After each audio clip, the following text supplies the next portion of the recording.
Adapun kewenangan BPK RI sebagai satu-satunya lembaga yang berwenang untuk menyatakan telah terjadi kerugian keuangan negara adalah didasarkan pada butir 6 lampiran Surat Edaran Mahkamah Agung nomor 4 tahun 2016 atau SEMA nomor 4 tahun 2016 yang menyatakan pada intinya instansi yang memiliki kewenangan konstitusional untuk menyatakan ada tidaknya kerugian keuangan negara adalah Badan Pemeriksa Keuangan. Sedangkan instansi lainnya hanya berwenang melakukan pemeriksaan dan audit pengelolaan keuangan negara, namun tidak berwenang menyatakan atau mendeklar adanya kerugian keuangan negara.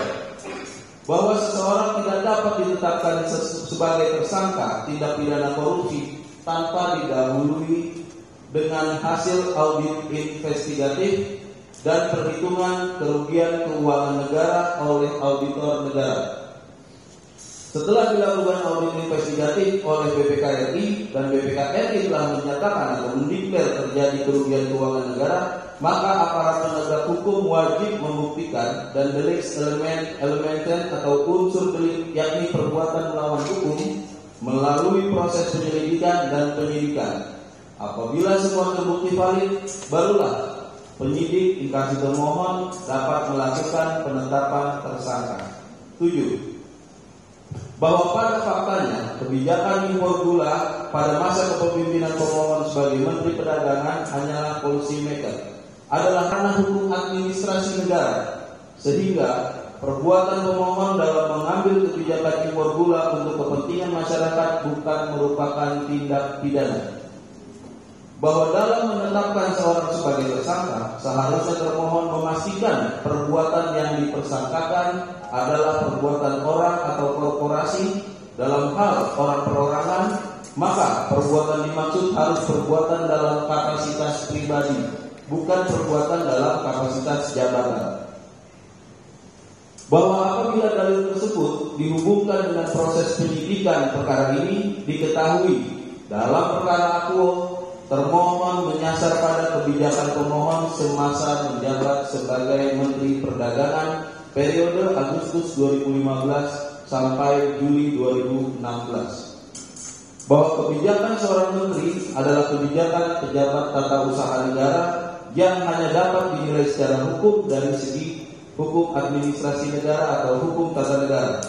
Apakah perbuatan merupakan perbuatan menyalahgunakan kewenangan sebagaimana Undang-Undang Nomor 30 Tahun 2014 tentang administrasi pemerintahan. Dalam hal ini, pemohon sebagai tersangka adalah tidak sah karena kebijakan izin impor merupakan ranah hukum administrasi negara dan bukan domain hukum pidana.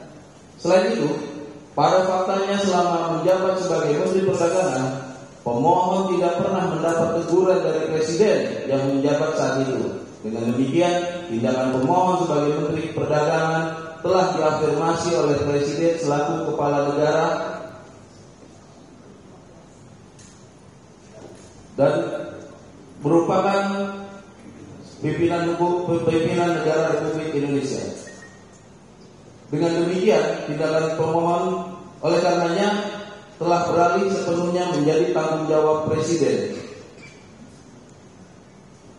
Dengan demikian, penetapan pemohon sebagai tersangka adalah tidak sah.